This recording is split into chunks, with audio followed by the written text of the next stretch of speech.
Sourdough bread can fit into your schedule, and it can be way more flexible than the internet may have led you to believe. So join me as I make a couple of loaves of Artisan sourdough bread in what is basically a 3-day process. Here is the first day when we're just feeding our sourdough starter. Now, I don't keep a ton of sourdough starter. I recently posted a short sharing that I just maintain this little bit in the bottom of a mason jar of sourdough starter. There's no need. You'll see videos of people that have massive like cookie jars, like this flour jar that I have full of sourdough starter, and you just don't have to do that, especially as a home baker. I'm baking sourdough bread weekly, sometimes multiple times a week, and I just use this little mason jar to maintain my sourdough starter. Now, when I'm ready to go from just starter to actually baking bread, I pull that starter out of the fridge and then bulk it up, which is what I'm doing here.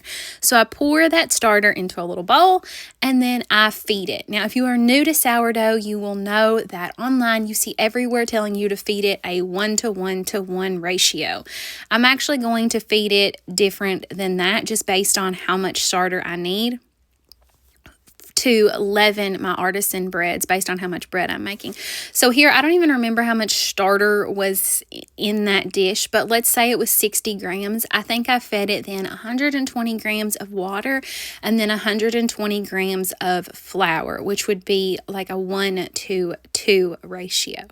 So you do want to make sure that you're feeding equal parts flour and water, but you can feed anywhere from that 1:1:1 ratio to like a 1:10:10 ratio. This is just going to change the speed at which it doubles in size. So here I am feeding it just before I go to bed at night. I do like feeding it in these Pyrex bowls with the little lid. It's kind of easy to see once it's doubled, and it's easy to set out overnight with that lid on, and then easy to scoop out the next morning. So after I fed that, I just cleaned off my counter so I had a good place to start working on it the next day. So when the next day came, I went ahead and I ground my wheat berries first. If you are not grinding your own flour, that is totally fine. I made sourdough for a long time before I ever had a grain mill, but my sourdough bread that I'm going to make today calls for 10% whole wheat flour, and I'm going to use 10% fresh milled flour. Now, if you are new to sourdough, let me suggest that you pick a recipe and you try it a few times and you get a feel for sourdough, and then test some different recipes, different ratios online and see what works for you. Lately, I have been using the recipe that comes from Sarah's Sourdough. She has an account here on YouTube. She's a micro baker, and you can download her recipe that she has available for both an easy artisan loaf and then a more advanced. And the one I'm using is the more advanced with a few modifications. But here you will see that sourdough starter has doubled in size. It's nice and bubbly. And you will see once I scoop it into the bowl, it should float in the water, which it does. So I'm just going to scoop out the amount of starter that my recipe calls for. And I'm actually making 2 loaves, so everything is getting doubled here. And I do have a Danish, that's a new tool for me. I've been baking sourdough for years, and I just recently, within the last few months, got one of these Danish whisks. And I do like it. It's definitely not a necessity, though. If you are new to sourdough. So I'm going to mix that up with the water. And then once the starter and the water are all incorporated, then I'm going to add my flour. I'm going to add my fresh milled flour, and then to that I'm just going to add bread flour. And I used to make sourdough with all-purpose flour, so if that's all you have on hand, try it, and you may not get as good of results, but you will still get good sourdough that's going to beat the grocery store breads.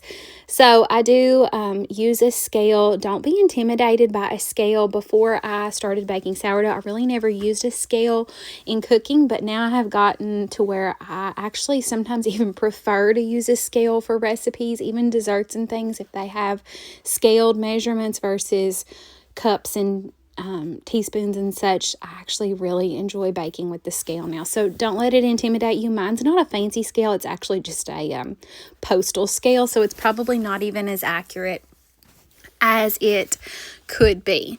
But again, so we are day 2, the beginning of day 2. We're just mixing this up. And as you will see, I did not add any salt into this first mixture. So I actually like to add the salt on the first set of stretch and fold. So you see me talking to my watch there, and I was telling it to set a 30-minute timer because I'm going to cover the dough and let it rest. And then when I come back here, I'm going to add the salt in. That's what I'm sprinkling in right there. And then I'm just going to incorporate that. So I'm going to wet my hands, and then I'm going to squish that salt into the dough. I'm going to call this my first set of stretch and folds, but you can see I work it a lot more on that first set than just regular stretch and folds. Now, you can totally incorporate the salt in the first round. I've done that before and still got good bread, but sometimes I add it in that first set of stretch and folds. Sometimes I just throw it all in at once. Then this is the only other time for some reason that I filmed my stretch and folds, but you will see I just kind of pull it up and then fold it over and then turn the bowl and then pull it up and fold it over. Usually I do 4 set of stretch and folds every 30 minutes.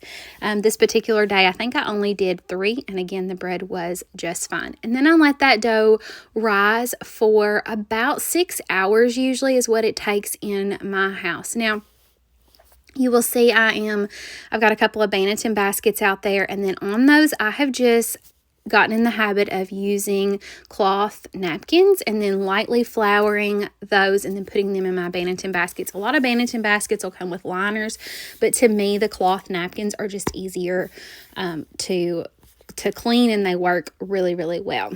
Now, the dough, I said I usually let it set for about 6 hours after the stretch and folds, but your house, depending on if it's warmer or cooler or just lots of different things, it may be longer or not as long. There is a method called, I'm probably mispronouncing it, but it's the Aliquin method, where you take the dough's temperature, and I have done that, and it kind of does teach you how to be more familiar with what your dough should look like.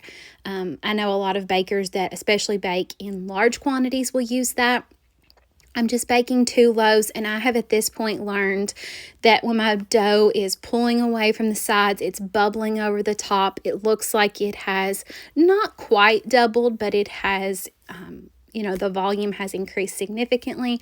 Then I'm ready to go ahead and begin this next phase of the process. This is the same day. We're still on day 2. I've just worked out, and so I'm in my gym clothes now. That's what the wardrobe change is. And so I am going to split this dough in 2, and then I'm going to kind of roughly shape it and let it rest on my counter while we eat. I believe we were eating supper while I let this do its bench rest. Now, sometimes I let it bench rest for like 10 minutes, but this particular night, again, I think we were eating supper, so I think it bench rested for probably closer to an hour. When you see a lot of these times online, don't let it alarm you that you need to strictly stick to the schedule that is posted. For example, sometimes I go 20 minutes between a stretch and fold, and sometimes it's an hour between a stretch and fold, and it all works out just fine. So this is the bench rest before the final shaping, and so I'm just going to leave these out on the counter, and then I will cover them with a cloth, and then we will come back to them. And then here they kind of pancake out a little, and then I'm going to shape them, and I just kind of almost fold them over, as you can see here, and then I roll them up and then clasp them, the edges together, and then lift them into the floured cloth napkin in the Banneton basket. And then that is the end of the second day, and then those go into the fridge overnight, at least for one night. Now, typically I put them in the fridge overnight, and then the next day, usually 18 hours later, I bake them up. I have done it before where I didn't bake them until a day after, so they spent over 24 hours in the fridge. This particular week, I don't really know what happened, but I didn't even get to them on the next day. So they ended up spending over 48 hours in the fridge.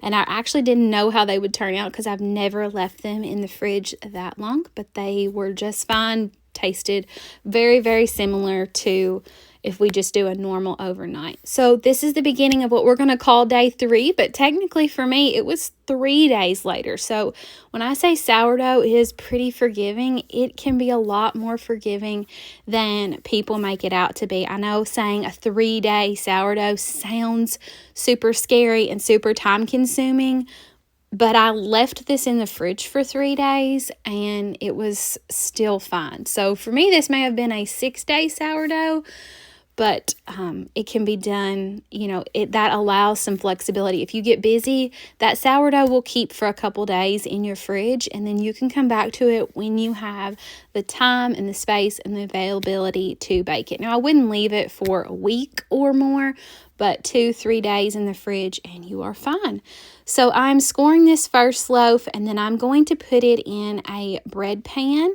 The bread pan is not preheated. You'll see next that I'm going to also bake a loaf in a Dutch oven, and the Dutch oven is preheated, but the bread pans, you do not have to preheat them. You'll also notice that I'm tucking an ice cube into each side of the bread pan, and that is just going to help create steam, and I will do the same thing with the loaf that is going to go in the Dutch oven. So 2 bread pans just stacked on top of each other, and then we're going to do the same thing here with the round or the bowl.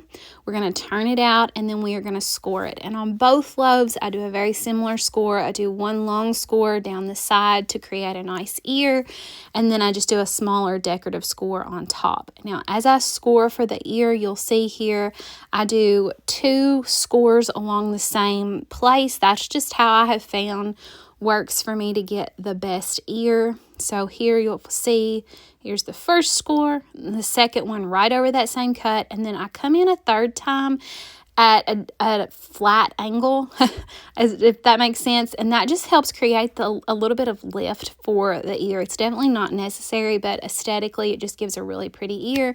And then we're just going to do a nice simple design on the top, and then I'm going to drop that into my Dutch oven. Again, the Dutch oven has been preheating in my oven. As my oven came up to temperature, which is 450 degrees, I put the Dutch oven in there and let it also come up to the 450 degrees. Pull the lid off. We're going to set the sourdough loaf in, and then we're going to add the ice cubes. We're going to put both of these loaves in to bake in a 450 degree oven with their lids on for 25 minutes. So we're going to bake 25 minutes with the lids on and then 25 minutes with the lids off. And you will need to test this for your oven. Home ovens are very different from one to another. I tried different temperatures, different times until I figured out that this was the timing that worked best for me and my oven. And so here you'll see me removing the lids after 25 minutes. It's always so nice to see kind of what your loaf and your ear and your design is going to look like when you take those lids off. And then they're gonna bake 25 more minutes, and here they are coming out of the oven. And then I'm just going to get them both removed, remove them from their pans, let them set out and cool. I know it's so nice to slice into hot, fresh bread, but I do want to encourage you to let them cool, even just 10 minutes. The internet's going to tell you to let them cool like 2 hours, but just 10 minutes will help and make a little bit of a difference. So here are my 2 loaves, both the round and the bread pan style. Let me know below which style you like, if you like a round loaf or if you like the traditional bread loaf size. We've been enjoying the ones baked in a bread pan, but that's just been a fun twist for us because I've been making them in the bowl style for quite a while. And so here they are all finished up, and we're going to slice in to the bread pan loaf, and you'll get to see the crumb shot on that here in just a second.